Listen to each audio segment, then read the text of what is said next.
The Lifestyle Show, presented by Selina MacKenzie. Now we're going to be chatting to Pete Benson now about his book called Tales of a Film Prop Man, Take Two. Welcome to the show, Pete. Oh, thank you very much, and thank you for inviting me. You're welcome. So the fact that it's called Take Two, is there a Take One then? There is, in fact, a Take One, yeah. It basically leads on. The second one links to the first one. It pretty much, it's sort of my film career worked in about two different sort of sections, really. So the first one was about feature films, and the second one I moved into doing commercials and starting my own prop hire company. That's just why there's two books. I've got you. So when did you become a film prop man, and why? A long, long time ago, I'm afraid. 1978 is when I actually started. Right. It was a bit of it wasn't something I planned to do. Initially, I was going down the education route and going into an office and I just sat in an office one day, the sun was shining, and I thought, I can't do this for another 50 years. So I decided to do something different. My brother was a prop man back in the 60s, and he suggested me, why don't you do that? And I thought, well, why not? So I thought I'd do it for a couple of years and make some money, and then 30 years later, I was still doing it. Wow, it sounds like great fun. Yeah, it was. Good. I've got a couple of little anecdotes here, and I'm not sure whether it does say it's from your second book, so I'm not sure if these are from the commercials or the films, but a couple of highlights are one from Michael Owen scoring goals. That is in the second book, yeah. It was probably many of you have seen Gary Lineker doing Walker's Crisps adverts. Yes, of course. I did a load of those. When I switched from feature film to doing commercials, I did a lot of those in the beginning, and he used to have like a guest on in most of the ones. And in this particular one, Michael Owen was that guest, and it was all about Walker's Crisps. And I don't know how long you got for the story, but we've got plenty of time. You tell us the story. Basically, we went up to Birmingham in the Midlands, and the idea was this packet of crisps would majestically float down through the air and land at Michael Owen's feet. He would think, this is my lucky day, pick it up, eat a crisp, and walk off down the road, which seems fairly straightforward until you find that particular day it was overcast, the wind was blowing, and when you throw a packet of crisps into a gale force wind, it tends to not land where you want it to be. So it was a question of trying to get this right, and I had to weight the packet. I was to make sure that the crisps were all pristine. They couldn't be just broken ones. They had to be proper rounded ones, the right colour, not too burnt, all those sorts of things. And from a position that was about 15 foot above the pavement on a scaffold board.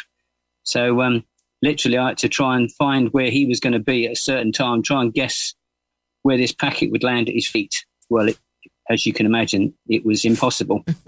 It sounds like you could be working a lot of hours to get just the right shot. Well, it's a sort of prop.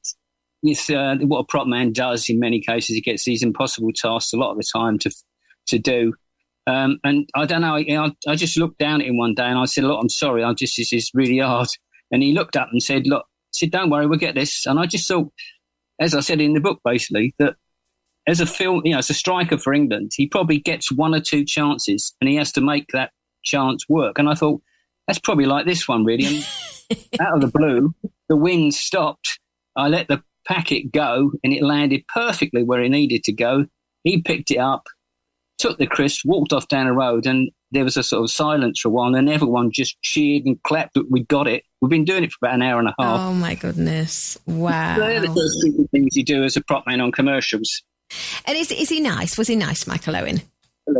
Absolutely nice, yeah. I mean, Gary Lineker was nice to work with. I know he's had some bad press in recent times, but he was a nice fella. I got on well really well. He was very easy. He had a great sense of humour, and it was nice working with him. And the company I worked for was really nice. So, can it be dangerous? I mean, you mentioned with that one with Michael Owen, you had to climb up on the scaffolding. Can it be quite a dangerous job? Well, yeah. I mean, I think back in the sort of 80s, the sort of safety aspect of doing anything wasn't quite so strict as it is these days. And in films and commercials and whatever you're doing, there's always stupid things you're trying to do. And often it occurs on the spot without having too much preparation to do much about it. So you either do it or you don't do it. So you sort of take your chances in some ways. This wasn't too bad. I mean, there's no way that they could have put any stump mattresses or boxes underneath me, because underneath me was where Michael Owen was going to be walking with a packet of crisps. So, if I fell off, I'd be on the pavement. I will never look at that advert the same again now. I know. So are you your own boss? I mean, do they say to you, right, this is what we want to do. We want Michael Owen to walk underneath and the crisp packet to line, and then you have to decide how to do it? Yeah, pretty much so. I mean, I don't... those days, if you are a freelance operative, you work for all sorts of people. You don't work for any one particular person. So, I have an agency. I had an agency then which used to get me the work, and I used to work for similar companies a lot of the time. But you could work, like with a film, you might do 3 or 4 films a year possibly, but with a commercial, you could do 100, 150. They just were 2 or 3 and sometimes a bit longer, but mostly a very short period of time. So, yeah, they used to just... Yeah, by the time you found out what they were supposed to be doing, you had to be doing it. I mean, there wasn't a lot. So one good thing about being a prop man is you have to sort of think on your feet a little bit, I think. Otherwise, you could get yourself in a right mess. Yeah, I'm sure. And you also worked with Larry Hagman, good old J.R. Ewing. That was the British Gas commercial. I don't know if anyone remembers that back in the day, quite a long time ago. Yeah, we had to. That was a funny situation, really, because I worked for a company and they just said, we've possibly got a job coming up which we're going to have to go to the States to shoot with Larry Hagman, but it's all hush-hush and stuff and we don't know if it's going to happen. Can you go at a minute's notice if possible? And I thought, well, yeah, I might do that. So one day their phone rang and they said, look, we're going, you need to pack a bag, but we're trying to pretend we're not actually a film unit because we don't have the proper paperwork and anything. So we had to pretend. So I took a few bags with me because you can't take too much of going abroad because it costs too much to transport it. So I took one bag and I just filled it up with sort of dusters and sprays and polishes and anything like that, and just put a few socks and pants on the top. Of course, on that particular day, they said, because there's such a large group of you, they're only going to pick out 1 or 2 people to do a security check. So they picked me, if obviously they were going to pick me. So I said, do you want me to take all my bags? And the fella said, no, don't worry, just take one bag. He said, that'll be fine. So I took this bag, which had all the dusters and sprays and just a few pants and socks on the top. And I stood in a queue for the best part of an hour, thinking I'm never going to get on this plane soon. When I got there, the lady didn't look very happy.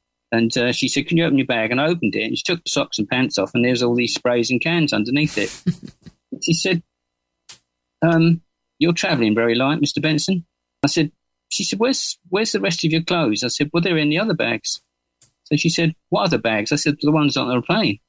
She said, well, why have you only got this bag? I said, because your security fellow told me. So I just basically stood there for an hour for a waste of time. She said, well, this is great security, isn't it? Oh. You could have had any of the other bags. And so it wouldn't happen now, but back then it had to be serious. So we had to get on a plane, flew out to the States, to Los Angeles, and we had to sort of work around Larry Hagman's timetable. So we had to rush to a location he could be there and stuff like that. He was a lovely fellow as well, very nice. Oh, that's nice to know. And then at the end, they treated us all to a treat and they took us out to a big club, which was a drag club in one of those yellow school buses you see on so many USA films. Yeah. That was a night and a half. I mean, I don't think many people remembered the after something of that, seriously. And in Finland, the person that we were supposed to go back the following day, and with about 40 minutes to go, we didn't have a director with him. He disappeared somewhere for the night. So. I'm going further with that story. but the actual commercial went well, did it? The filming of the commercial? Yeah, no, you can go online and punch in Larry Hagman British Gas commercial, and you'll see it. But you had to go to America to do it. Yeah, it had to be because he couldn't come here. We had to go to him. So. Brilliant. And do you reveal in the book any trade secrets? I mean, for example, you see these beer adverts, and I often wonder how they look so fresh because they're obviously under studio lights. Well, that's the problem with beer, really. When I first started, I really did not want to do beer commercials because they really are quite hard because of just what you just said. When you put a beer in front of a camera, which has got hot lights all around it, the head on it just disappears. It makes it look dreadful. So it was a question of, at that point in time, just keep putting in a new pint and a new pint and a new pint. And then depending on the type of beer you're doing, if you're doing a lager or a beer or a bitter or something, they're different colours. A lager would have the outside of the glass like with a spritz on it to show it's cold, whereas a bitter may not have that. And it was just a nightmare. And then a mate of mine, Adrian Gendros, I'll put his name in there, he actually lives out in Spain.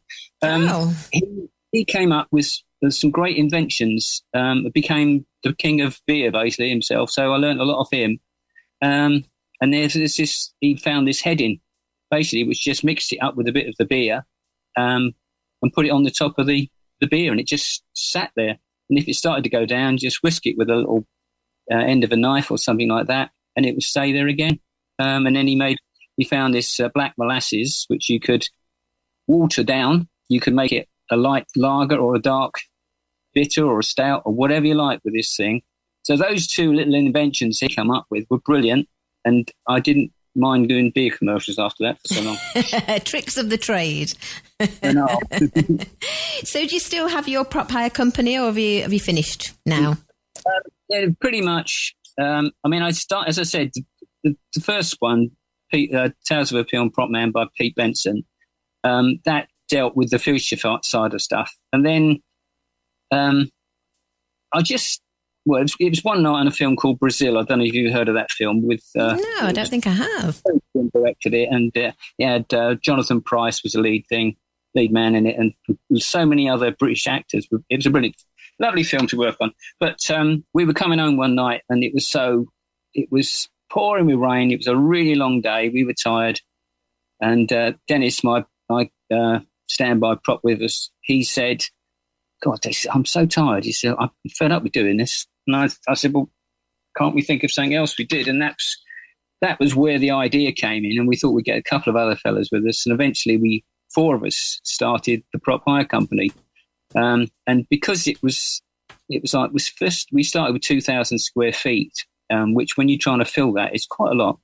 And then we decided that it was going to cost a load of money, which we didn't have.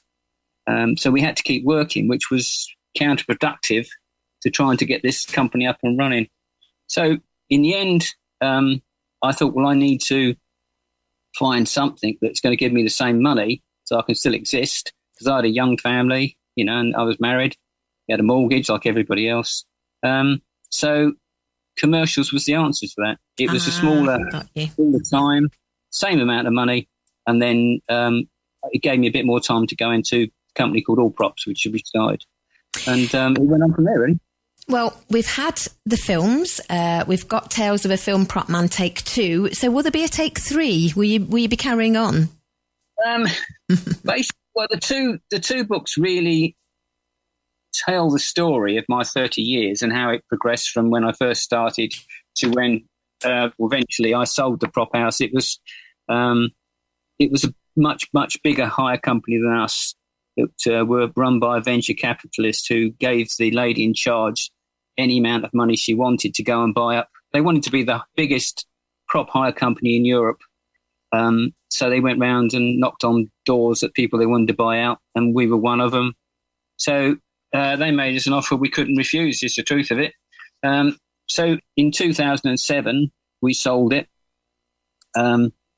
Just about got the money, and 6 months after we got the third amount of money that came in for it, it's when the economy hit the skids in this country. I remember. Bankrupt, and we got the money and they went bankrupt. We were so lucky. Wow, yes. Finished the side of it. So, I mean, but when we moved on from there, there's plenty of things that I didn't put in both the books, which I could easily do something like an outtake. But, publishing your own book on your own is an expensive business. So, and the idea for me was really, I love to sell books and I like to know the people who buy it, because to me, it's really satisfying to see that going on. But it's a load of money. And if you're not backed by a big publisher, or you're not already a celebrity that goes on the telly or the radio, and everyone buys 6,000 books just because of that. It's hard going. Yes, for people. of course it is. Well, I wish you lots of luck with this one. We're actually selling it right now on our website. So if anyone wants to buy it, they can go to TRE.radio and click on the bookshop banner. It's called Tales of a Film Prop Man, Take 2, and it's by Pete Benson, who we're chatting to now. Is there anything where people can find out more about your other book or about you? Are you on social media at all? Yeah, I mean, I'm on Instagram and I'm on Facebook. I've got a website, which is peter-benson.com, which is all lowercase. If you go on there, you can see more about me and more about my books. And if you just go onto Amazon and type Pete Benson in, not Peter, Pete being an optive one, both my books will come up anyway. And it's got a load of blurb. It tells you about the author and what I've done and stuff like that. So, yeah, there's plenty of ways you can get hold of me. Great stuff. Well, I thank you for your time and I wish you luck with your second book. Thanks, Pete. Thanks. Nice to talk to you. You too. Bye-bye.